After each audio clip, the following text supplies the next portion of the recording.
Ah, Fighting Force. One of my best childhood memories are connected with this game, playing it together with my neighbor Beko, and being so happy after beating it together. The game was released in 1997 for PS1 and PC, and in 1999 for N64.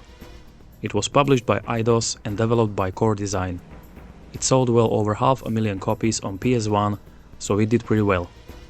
Official UK PS1 magazine gave it a 7 out of 10 in issue number 27. I always loved the cover art of this game, showing all the main characters with the Fighting Force name on top. You can buy this game on eBay for around $50 or higher, depending on the condition.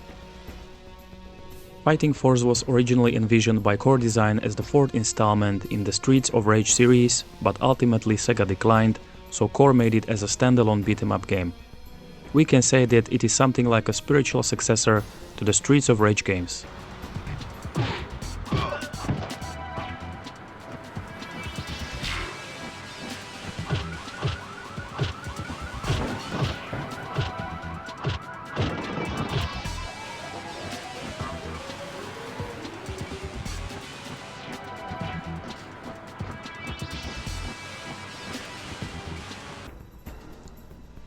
At the beginning of the game, you can choose from 4 playable characters, 2 guys named Hawk and Smasher, and 2 ladies called Mace and Alana. Each character has their own combat style and special moves, and they are fairly easy to learn. From the very start, enemies come rushing toward you, so you need to be ready to fight immediately. They drop all kinds of weapons, including guns, baseball bats, knives and iron rods, as well as money and power-ups that restore your health.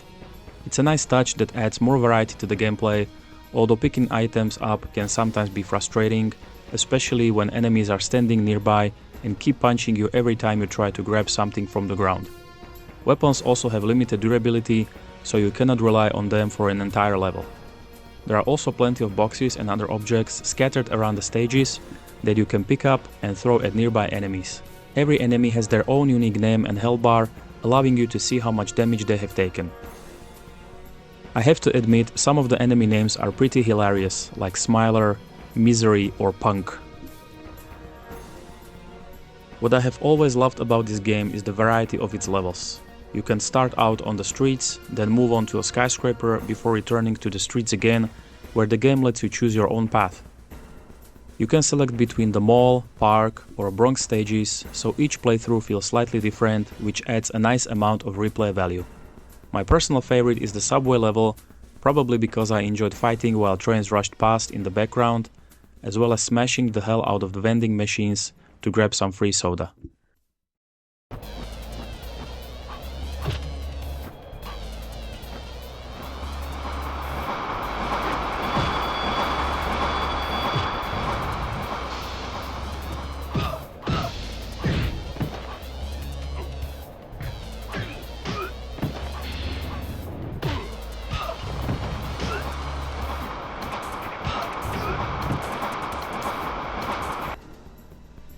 Gameplay is pretty basic. You just walk around, fight enemies, pick up some power-ups or weapons as I mentioned earlier, and optionally destroy cars or soda machines.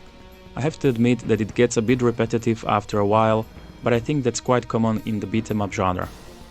It gets much better if you play with someone, because these types of games are made for co-op. There are also some boss fights here and there, but it's nothing special and basically you just need to do the same thing. Overall, you can beat it in about 2 hours or so, which isn't much, but again, beat-em-ups are usually not very long gaming experiences. For me, this type of game is ideal when I just want to relax, mash some buttons, and finish it over a weekend. If you want to know something more about the story, it's about the evil Dr. Dex Zhang who wants to destroy the world with his army, so nothing special or original.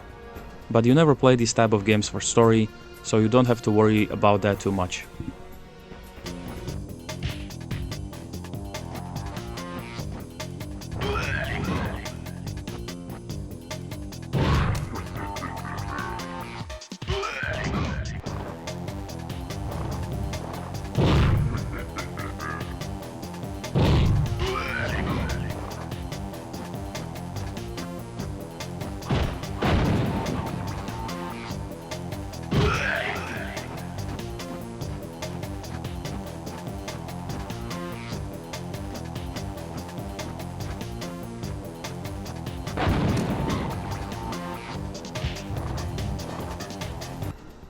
graphics are quite impressive for their time, carrying that distinctive late 90s core design style that I really appreciate.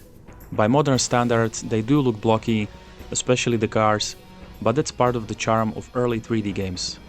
The environments stand out in particular, especially during dynamic moments like explosions, burning vehicles, or when a helicopter lands nearby to drop off enemies, adding a nice sense of action and atmosphere. I would also appreciate if there were some CGI cutscenes which were present in other Eidos games like Tomb Raider, for example. Here it is only some very short in-game cutscenes and that's it. The soundtrack is not really my cup of tea because it mostly consists of edgy electronic rock that many people adore, but not me. On the other hand, it fits the game perfectly, so I can't complain too much about it. And the main theme, which I also used as a background music for this review, sounds really good, so I have to give them credit for that. However, the characters don't say anything at all, which feels kind of weird. They could have given them some cheesy one-liners to make the game more interesting.